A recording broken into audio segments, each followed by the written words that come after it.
Welcome back, guys. So, after the reveals from the content creators for the Godzilla Reign of Kaiju set, I started thinking about the new power token mechanic.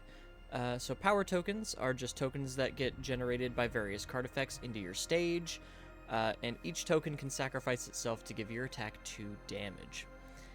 And, as I am wont to do, I try to spin the gears in my head and see just how far I can push certain mechanics.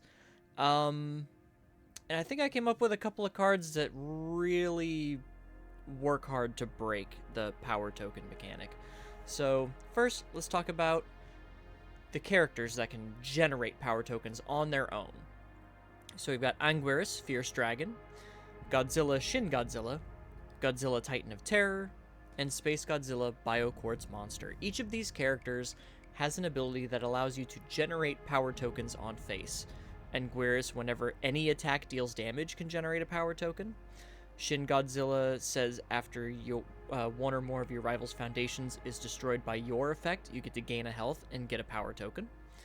Godzilla Titan of Terror says after you play a card with a printed difficulty of 5 or greater, you get to add a power token to your stage, and you can do that twice per turn. And then Space Godzilla says as a first form, you spend 1 momentum, your checks to play attacks with printed difficulty of 5 or greater get +1, and you get to get 2 power tokens. But that's not the only way to get excuse me. It's not the only way to get these power tokens. We also have abilities so far in this set. We've only seen, I think, 4 different abilities that can generate power tokens on their own. We've got the fire action Unbelievable Power, which just gets a power token and draws a card. We've got the Foundation Biolante Arrives, which flips to get a power token. We have Godzilla's First Emergence, a foundation that after you play it, either as a form or a block, you get a power token. And Unyielding Force is a foundation that just says at the start of your combat phase, you get a power token. But if your rival has 10 or more foundations, you get 2 instead. So, very powerful effects here. And we've seen that pretty much every Deadlock enhance that we've seen so far for Reign of Kaiju is to get a power token. So if your rival goes to at least 11 foundations, you just get free +2 damage power tokens. So I tried to think of what's the ways I can maximize the potential of my power tokens. I've got a couple pretty fun ones for you. The first is Zealot's Advance. So Zealot's Advance is a critical role Heroes of Exandria attack. It's a 4 difficulty, 3 control, 3 high for 5, 1 mid-block Fury weapon on the fire-attuned symbol. So any character that has fire can use this card, but only the 2 on screen, Grog and Yasha, really want to play it, because as a response, you can remove a rage counter from your character. After this attack receives a damage bonus, it gets +2 speed. So Grog, who can gain rage tokens anytime any attack deals damage, and Yasha, who gets a rage token or rage counter anytime she takes 3 or more damage, can just pour power tokens and rage counters into Zealot's Advance and turn this 4 difficulty move into a giant bomb. But that's just a little niche. That's the least of these ones. Next up we have Shin Hashogeki. So this is a 5 difficulty, 3 control, 6 mid for 4, 1 mid block. It is the Ryu Ultra Rare from the Street Fighter 6 Challenger series. It's got Powerful 3, Charge, Fury, and Slam. Again, the fire-attuned symbol, so any fire character can play this card. And as a response, after it receives a damage bonus of 2 or greater, your rival commits a foundation.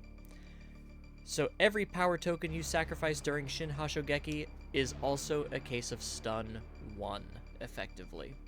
And this works really well with Anguirus, who has the fire symbol, and says it already gives your attack 1 speed and 2 damage, so as soon as Shin Hashogeki is played, your rival commits a foundation, and then you dump all of your power tokens into it.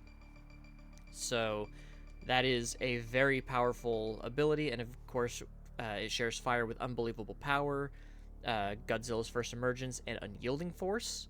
So pretty good ways to stack a whole bunch of power tokens on Shin Hashogeki. In this case, instead of being a closer, Shin Hashogeki can be an opener to tap down your opponent's board.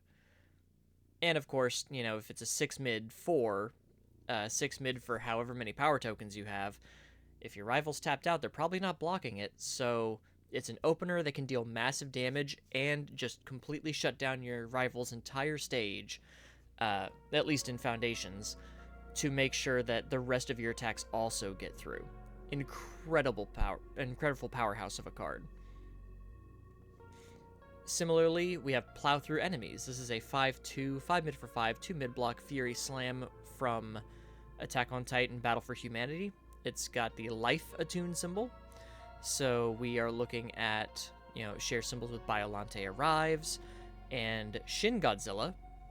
But who knows what other cards that we can get to play power tokens with. I do know Biolante themselves has the life symbol, but they also have earth and water, so they can play First Emergence and Unyielding Force. And I think Destroya is the other life character, but they don't deal with power tokens necessarily. But Plow Through Enemies has a response that says after it receives a damage bonus, it gets +2 speed. So this is basically Zealot's Advance, but a 2-check, and we don't need rage counters. We can just dump every power token we have, and effectively all our power tokens give +2 damage and +2 speed, which again can just quickly overwhelm your rival. It is absolutely huge. But that's not the best one. The best one is a card that I still say is very dangerous, and that is Armor of the Wolf from Yu Yu Hakusho Dark Tournament. This is a 5/3, 5 mid for 5, 2 high block, EX3, powerful 3, and slam. If it goes to your momentum, it goes face up, and in your momentum, it can give an attack +1 damage. But the response is what's dangerous here, because it says after your rival passes an enhance, this attack gets +1 damage. Every power token you have is an extra enhance you get to play to run out the clock of your rival's enhances, so that when you go to play your other enhances, like on your character, or on your foundations, or on your asset, if your rival doesn't have anything to do, Armor of the Wolf is just going to get stronger and stronger and stronger. And with all the power tokens, if you can make this lethal damage, if you have any momentum, you can just pour it into EX so you don't have to worry about it being blocked. And with Air, Chaos, and Earth, it shares symbols with Unyielding Force, Godzilla's First Emergence, and Biolante Arrive on the Earth symbol.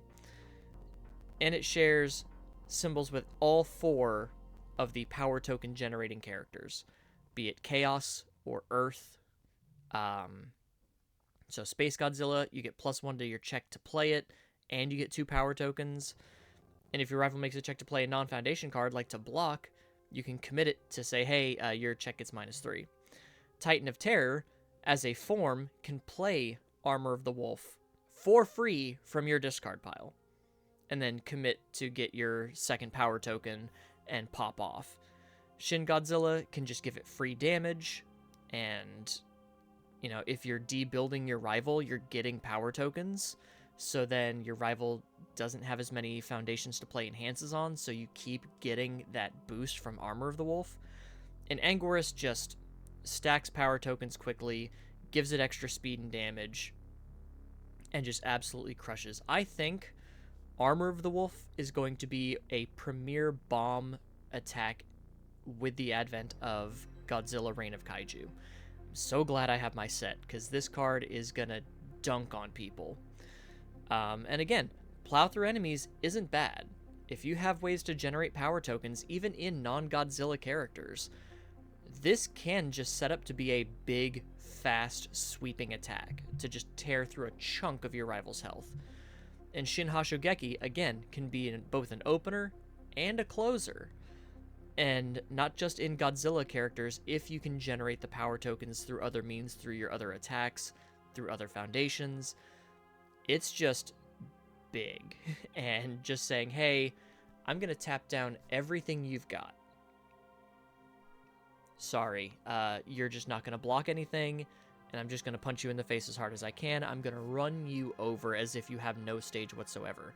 If you've got this in Anguirus with Armor of the Wolf, you can use Shin Hashogeki as your opener. Just dunk all your power tokens into it, tap their whole board. They can't block because this is a 7 mid 6 already because of Anguirus' static. Then play Armor of the Wolf. They don't have any enhances to play, so you just play all your enhances in your stage, plus that hit, so you get another power token with Anguirus. And then you could just 1-2 punch your rivals with Shin Hashogeki, Armor of the Wolf, Anguirus.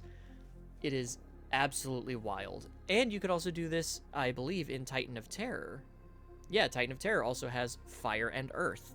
So you start with Titan of Terror, you play Shin Hashogeki, get a power token, and then you can play like a bunch of foundations or something. You can play Godzilla's First Emergence, get a power token. Godzilla's First Emergence, get a power token. And then play Armor of the Wolf from your discard pile. No check necessary thanks to Titan of Terror.